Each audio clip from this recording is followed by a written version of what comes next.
Assalamu alaikum everyone. I hope you all are doing well. I'm Shahida Khan and today we are going to learn about parts of speech. आज का हमारा topic है parts of speech. Her language को सीखने के लिए उसके parts of speech को समझना ज़रूरी होता है, मीन्स उसकी ग्रामर को समझना बहुत ज़रूरी होता है। इसी तरह इंग्लिश लैंग्वेज को सीखने के लिए हमें इसके पार्ट्स ऑफ स्पीच को समझना होगा। अब देखते हैं कि पार्ट्स ऑफ स्पीच होते क्या हैं और इन्हें कैसे इंग्लिश में इस्तेमाल किया जाता है। पार्ट्स का मतलब हिस्से और स्पीच का मतलब है गुफ्तगू, कलाम। मीन्स के जो वर्ड्स हम बोलते हैं उन्हें हम पार्ट्स ऑफ स्पीच कह रहे हैं। इंग्लिश के वर्ड्स को मीन्स के इंग्लिश की गुफ्तगू को मुख्तलिफ हिस्सों में तकसीम किया जाता है, मीन्स डिवाइड किया जाता है, जिन्हें पार्ट्स ऑफ स्पीच कहा जाता है। We have 8 parts of speech in English. The first is nouns, the second is verbs, the third is adjectives, the fourth is adverbs, the fifth is pronouns, the sixth is prepositions, the seventh is conjunctions and the eighth is interjections. सबसे पहले है noun. जैसा कि आपको भी बताया गया है कि इंग्लिश लैंग्वेज में जो भी वर्ड्स हम बोलते हैं उसको पार्ट्स ऑफ स्पीच में इस्तेमाल किया जाता है। तो जब हम किसी भी शख्स का या किसी भी जगह या चीज़ का नाम लेंगे तो वो नाउन कहलाएगा। Here is a definition of noun. A noun is a person, place or thing. Means किसी भी चीज़, जगह या शख्स का नाम नाउन कहलाएगा। Here are some examples. Person की एग्जाम्पल अगर हम लें तो इसमें गर्ल, बॉय, टीचर, अली, हिरा, ये सब क्या हैं? ये नाउन है, क्योंकि पर्सन से रिलेटेड उसकी आइडेंटिटी, उसका नाम बताया जा रहा है। इसी तरह से अगर प्लेस का नाम लेंगे तो प्लेस में हमारे पास है school, store, park, Karachi, Pakistan, India, America. तो ये क्या है? प्लेसेस के नाम हैं। तो ये हमारे पास हम कहेंगे कि ये जो वर्ड है इसे हम नाउन कह रहे हैं। थिंग्स की अगर हम बात करेंगे, bus, jacket, cat, mobile, window and so on. तो बहुत सी चीज़ों के, जितने भी चीज़ों के नाम हैं वो सब नाउन कहलाएंगे। Here we have an example of a noun. Tom is going to school. Here we have 2 nouns, Tom and school. यहाँ पर हमारे पास 2 nouns हैं, Tom और इसके अलावा स्कूल, क्योंकि बताया गया है कि टॉम स्कूल जा रहा है। मीन्स कि एक शख्स का नाम है और कहाँ जा रहा है? किसी प्लेस पर जा रहा है। तो इसीलिए 2 nouns हमारे पास यहाँ पर हैं। The second is verb. किसी भी काम के करने या होने को उर्दू में फ़ेल कहते हैं और इंग्लिश में इसको वर्ब्स कहते हैं। Here is a definition of verb. A verb tells what action someone is doing. A verb also can express a state of being. First sentence में एक्शन वर्ब का बताया गया है कि हमारी लाइफ में हम जितने भी काम करते हैं वो एक्शन वर्ब्स कहलाते हैं। Verbs are mandatory. Verbs बहुत ज़रूरी होते हैं। इसी तरह से सेकंड सेंटेंस में यही बताया गया है कि वर्ब्स क्यों ज़रूरी हैं। सेकंड सेंटेंस में स्टेट ऑफ बीइंग का जिक्र किया गया है कि वर्ब्स हमें स्टेट बताते हैं, whether it is a present tense or it is a past tense or it is a coming future tense। जो भी वर्ड्स हम एज अ वर्ब यूज़ कर रहे हैं वो हमें बताते हैं, एक तो हमें ये बताएंगे कि कौन सा काम हम कर रहे हैं, मीन्स के मूवमेंट को शो कर रहे हैं, और दूसरा हमें टाइम के बारे में भी बताते हैं कि हम प्रेजेंट की बात कर रहे हैं, हाल की, या फिर अपने माजी की, या फिर आने वाले वक्त की। आप जिस वक्त में अभी जी रहे हैं ये आपका प्रेजेंट है, आपका गुज़रा हुआ वक्त पास्ट कहलाएगा और आपका आने वाला वक्त मुस्तकबिल मीन्स फ्यूचर कहलाएगा। इन तमाम टाइम पीरियड्स को सिर्फ और सिर्फ वर्ब्स डिफाइन करते हैं।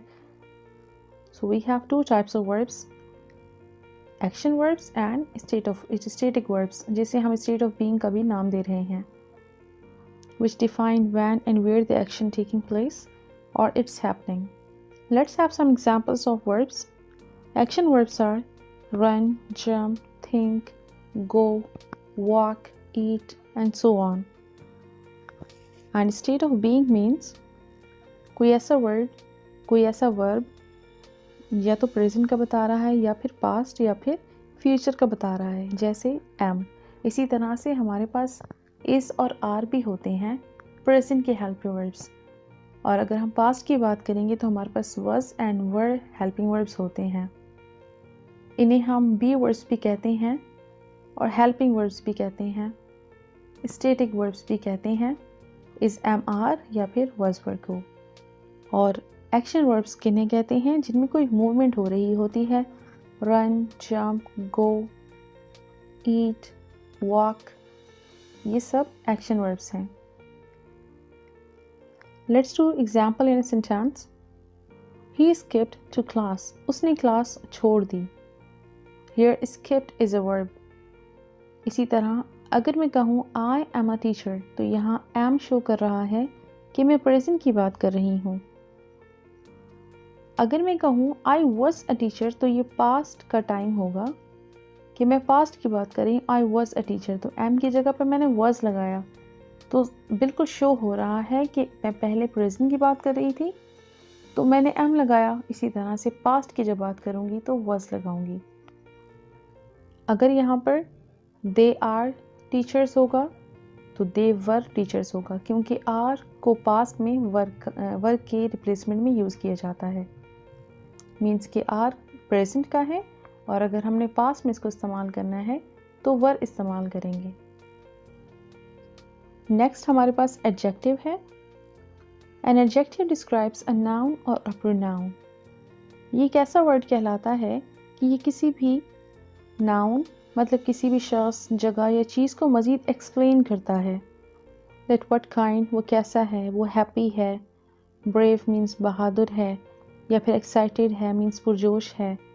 तो किसी भी चीज़ या शख्स की हालत को डिफ़ाइन करता है कि वो किस किस्म का है। मीन्स वो जो एक्टिव वर्ड यूज़ यहाँ पर हम कर रहे हैं, एक्टिव, इंटेलिजेंट, हैप्पी, ये सब क्या है? ये एडजेक्टिव है। अगर मैं कहूँ शी इज़ एक्टिव, तो यहाँ पर शी एक प्रोनाउन है और मैं शी को मज़ीद एक्सप्लेन कर रही हूँ कि वो एक्टिव है, तो यहाँ एक्टिव एडजेक्टिव का वर्ड है।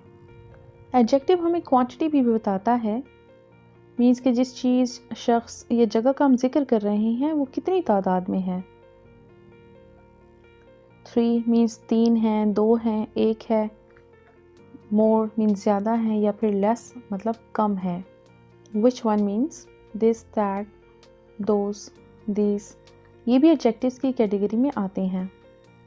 अगर कोई एक चीज़ होगी तो हम उसके साथ दिस लगाएंगे या दैट लगाएंगे। अगर ज़्यादा चीज़ें होंगी तो दीज एंड दोज लगाएंगे। For instance, Sam is a good boy. Sam एक अच्छा लड़का है। तो यहाँ सैम एक नाउन है क्योंकि एक शख्स का नाम है ये, और इसके बारे में बताया जा रहा है मज़ीद कि वो एक अच्छा लड़का है, तो गुड यहाँ एडजेक्टिव है। नेक्स्ट है adverb. An adverb provides information about the noun, about the verb. It tells us what manner, time, place and frequency of the verb. Means के क्या manner है, time क्या है, place कौन सी है and frequency of the verb. तो यहाँ पर manner बता रहे हैं काम का कि वो किस तरह से किया जा रहा है, time कि वो किस जगह पर हो रहा है और कहाँ पर हो रहा है, time and place का बताएंगे। तो ये हमें किसी भी काम के बारे में, किसी भी वर्ब के बारे में मज़ीद बताते हैं कि कोई काम किस तरह से हो रहा है, किस जगह पर और कब हो रहा है। मैनर्स की बात जब हम करते हैं तो इसमें हम मेथड्स की बात करते हैं कि कोई काम करने का तरीका, कि कैसे कोई कर रहा है, क्विकली, ईज़िली, ईगरली मीन्स जल्दी, आसानी से या शौक़ से कोई काम किस तरह से कर रहा है। इसी तरह से अगर हम प्लेस या टाइम की बात करेंगे तो ये हमें वर्ड्स बताते हैं कि कोई काम कहाँ और कब हो रहा है। फ्रीक्वेंसी मीन्स कि कोई काम कितनी स्पीड से हो रहा है। ऑलवेज हमेशा होता है कोई काम, ऑफन अक्सर होता है, नेवर या फिर कभी नहीं होता। Let's do an example. She writes neatly, वो सफाई से लिखती है। यह नीटली एक एडवर्ब है क्योंकि उसको काम के बारे में बताया गया है कि वो क्या लिखती है, वो सफाई से लिखती है। लिखना एक काम है, वर्ब है यहाँ पर राइट, और किस तरह से लिखती है, सफाई से लिखती है। तो इसलिए मैंने कहा कि एक काम को मज़ीद डिफ़ाइन किया गया है कि कोई काम किस तरह से हो रहा है। यहाँ पर अगर हम प्लेस लगा लेते तो वो एडवर्ब ऑफ टाइम होता या फिर प्लेस होता। मीन्स अगर हम टाइम लगा लेंगे तो एडवर्ब ऑफ टाइम कहलाएगा। अगर हम प्लेस लगा लेंगे यहाँ पर, जैसे मैंने कहा she writes neatly in the class, तो इसका मतलब है मेरे पास यहाँ पर दो एडवर्ब्स हैं, एक एडवर्ब ऑफ मैनर और एक एडवर्ब ऑफ प्लेस। अब यहाँ पर मैं फ्रीक्वेंसी भी ऐड कर सकती हूँ। फ्रीक्वेंसी हम कब ऐड करते हैं? फ्रीक्वेंसी हम हमेशा सब्जेक्ट से पहले ऐड करते हैं। जैसे she always rights neatly in the class, वो हमेशा क्लास में सफाई से लिखती है। तो शी के बाद मैंने ऑलवेज लगाया है। शी एक प्रोनाउन है, मीन्स सब्जेक्ट है, तो इसके बाद मैंने फ्रीक्वेंसी यूज़ की है। फिफ्थ है pronoun. A pronoun is used in place of a noun. Pronoun एक ऐसा वर्ड है जो नाउन की जगह पे, मीन्स नाउन की जगह पे इस्तेमाल किया जाता है। For instance he, she, it, I, you, we, they. And यहाँ पर आपको बाकी भी टाइप्स ऑफ प्रोनाउंस नज़र आ रहे हैं, ये सारे ही प्रोनाउंस कहलाते हैं। टाइप्स ऑफ प्रोनाउन को हम नेक्स्ट वीडियो में मज़ीद डिटेल के साथ पढ़ेंगे, बिकॉज़ हमारे पास पार्ट्स ऑफ स्पीच में पढ़ने के लिए बहुत कुछ है अभी, तो हम टाइप्स ऑफ प्रोनाउन को फ़िलहाल डिटेल से नहीं पढ़ सकते। Let's move towards example of a pronoun. Are you having fun? क्या आप मज़े कर रहे हैं? यहाँ पर मैंने यू मीन्स आपके नाम की जगह पे एक प्रोनाउन यूज़ किया है, जिसे मैं यू का नाम दे रही हूँ और आपसे पूछ रही हूँ कि क्या आप मज़े कर रहे हैं। तो आपका कोई एक नाम भी है, लेकिन मैंने आपका नाम लेने के बजाय आप कहकर मुखातिब किया है, मीन्स प्रोनाउन यू का नाम दिया है। तो ये वर्ड प्रोनाउन कहलाएगा, क्योंकि एक नाम की जगह पे, एक नाउन की जगह पे इस्तेमाल हुआ है एक वर्ड। सिक्स्थ है preposition. P for preposition and P for position. It shows a word that connects to a noun or a pronoun to another word, especially to a verb, another noun, or an adjective between two words. Preposition noun, verb, adjective या pronoun को दूसरे word से जोड़ता है, means connect करता है। For example, at, in, on, about, from, under, over, etc. Here is an example of a sentence. Alia is good at solving problems. यहाँ at verb को noun के साथ जोड़ रहा है, at preposition है, solving verb है, जबकि आलिया noun है। तो यहाँ पर verb को noun के साथ जोड़ा जा रहा है और बताया जा रहा है कि आलिया मसाइल को हल करने में माहिर है। पार्ट्स ऑफ स्पीच में सेवंथ वन हमारे पास कंजक्शन है। कंजक्शन से वर्ड कनेक्टर्स निकलता है, जिसकी मीनिंग है टू कनेक्ट, जोड़ना। मतलब कि कंजक्शंस को दो वर्ड्स को जोड़ने में इस्तेमाल किया जाता है। अब कैसे दो वर्ड्स और कौन से दो वर्ड्स होंगे देखते हैं। Here is a definition of conjunction as well. Conjunctions join words, phrases और clauses to show a connection. इसका मतलब है कंजक्शन का जो वर्ड है दो जुमलों को, दो फ्रेजेस या क्लॉजेस मीन्स दो सेंटेंसेस को या वर्ड्स के मजमूए को मिलाने के लिए काम आते हैं। सच एज एंड, बट, सो, और, because, therefore, while, yet. Let's have an example in a sentence. She went to store for a milk and bread. यहाँ दो चीज़ों के नाम मीन्स के दो नाउन्स को मिलाया गया है। मिल्क और ब्रेड ये दो चीज़ों के नाम हैं और इनको एंड से मिलाया गया है कि वो स्टोर पर दूध और ब्रेड लेने के लिए गई। दूध और ब्रेड, तो और का वर्ड यहाँ पर कंजक्शन है जो कि एंड है। The last one is interjections. Interjections express a strong emotions, feelings और exclamations. इंटरजेक्शन वर्ड्स आपके जज्बात और एहसासात का बताते हैं। जब आप खुश होते हैं या आप जब उदास होते हैं या जैसा फील कर रहे होते हैं, तो उस दौरान जो आप जुमले इस्तेमाल करते हैं जो आपके एक्सप्रेशंस को शो करते हैं कि आप खुश हैं या आप दुखी हैं या आप एक्साइटेड हैं, तो वो वर्ड्स जो आपकी फीलिंग्स को शो करते हैं उन्हें हम इंटरजेक्शंस कह रहे हैं। These kind of words mostly used in speaking, not in written. For instance, bravo. Bravo means वाह. ये अब हम खुशी में यूज़ करते हैं या फिर किसी की तारीफ़ करनी होती है. yippee, इसमें भी खुशी का इजहार हो रहा है. वाओ, ये. इन तमाम वर्ड्स के लास्ट में एक्सक्लेमेशन मार्क लगाना ज़रूरी होता है. जैसे आपको एग्जाम्पल में वर्ड्स के लास्ट में एक साइन नज़र आ रहा है, तो ये एक्सक्लेमेशन मार्क होता है. ये फीलिंग्स को बताते हैं. तो जब भी आप अपनी फीलिंग्स को शो करते हैं और इस तरह के वर्ड्स यूज़ करते हैं, तो इनके लास्ट में इंटरजेक्शन वर्ड्स के लास्ट में एक्सक्लेमेशन मार्क का होना ज़रूरी होता है. Here is an example of interjection.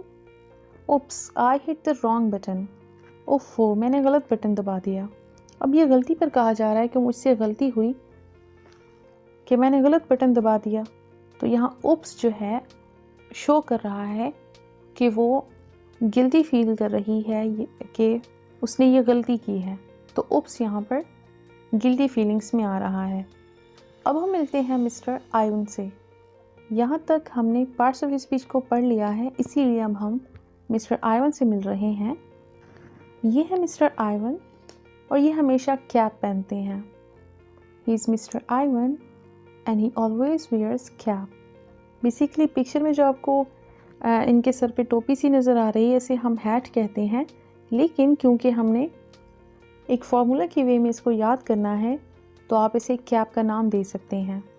तो हमने ये याद रखना है कि मिस्टर आइवन हमेशा टोपी पहनते हैं, मीन्स के कैप पहनते हैं. Ivan cap, Ivan cap. इन्हीं दो वर्ड्स को हम पार्ट्स ऑफ स्पीच में याद रखेंगे. पार्ट्स ऑफ स्पीच को याद रखने के लिए हमें इन दो वर्ड्स को याद रखना होगा. ये एक बहुत इजी ट्रिक है पार्ट्स ऑफ स्पीच को याद करने का. I for interjection, V for verb, A for adjective, N for noun. अब हम कैप की बात करते हैं. C for conjunction, A for adverb, and P for preposition and pronoun. ये बहुत एक शॉर्ट एंड ईजी ट्रिक है पार्ट्स ऑफ स्पीच को याद रखने के लिए. Ivan cap. अब आपका होम टास्क ये है कि आपने नाउन, वर्ब, एडजेक्टिव्स, प्रोनाउंस और एडवर्ब्स को उनके बॉक्सेस में येलो बॉक्सेस से ढूंढकर लिखना है. इनके आंसर्स आपको कमेंट सेक्शन में बता दिए जाएंगे. तो आपने पहले अपने आंसर्स को सॉल्व कर लेना है, लिख लेना है, और उसके बाद आपने कमेंट सेक्शन में जाकर आंसर्स को मैच कर लेना है कि आपके आंसर्स ठीक हैं या नहीं हैं. So we have learned parts of speech in English today. We will meet with a new lesson in the next video, inshallah. Meanwhile, take a lot of care of yourself.